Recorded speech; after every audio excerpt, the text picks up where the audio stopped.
প্রধানমন্ত্রীর গাড়িবহর সাধারণ সিগন্যাল মেনে রাস্তায় চলাচল করায় তারেক রহমানকে প্রশংসায় ভাসিয়েছিলেন সাধারণ মানুষ। এবার রাষ্ট্রপতির গাড়িবহরও সাধারণ সিগন্যালে দেখা যায়। মূলত রাস্তায় ভিআইপি প্রোটোকল মানেই ঘণ্টার পর ঘণ্টা যানজট আর সাধারণ মানুষের চরম ভোগান্তি। বাংলাদেশের এই চেনা চিত্র এখন বদলে যাচ্ছে।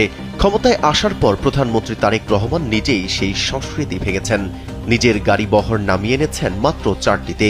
8-10টা সাধারণ মানুষের মতোই জ্যাম ঠেলে যাতায়াত করে স্থাপন করেছেন এক নতুন দৃষ্টান্ত।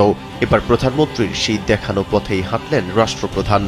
সামাজিক যোগাযোগ মাধ্যমে ভাইরাল হওয়া একটি ভিডিওতে দেখা যায় ঢাকার ব্যস্ত রাজপথে সাধারণ জ্যামের মধ্যেই অন্যান্য গাড়ির সাথে নীরবে দাঁড়িয়ে আছে রাষ্ট্রপতির গাড়িবহর। ট্রাফিক পুলিশের ইশারায় রাষ্ট্রপতির গাড়ি আটকে আছে, আর ঠিক সামনে দিয়ে নিশ্চিন্তে রাস্তা পার হচ্ছেন সাধারণ মানুষ। পথচারীদের পারাপার আর সিগন্যালের সময় শেষ হলে ট্রাফিক পুলিশের সিগন্যাল পেয়ে 8-10টা সাধারণ গাড়ির মতোই গন্তব্যের দিকে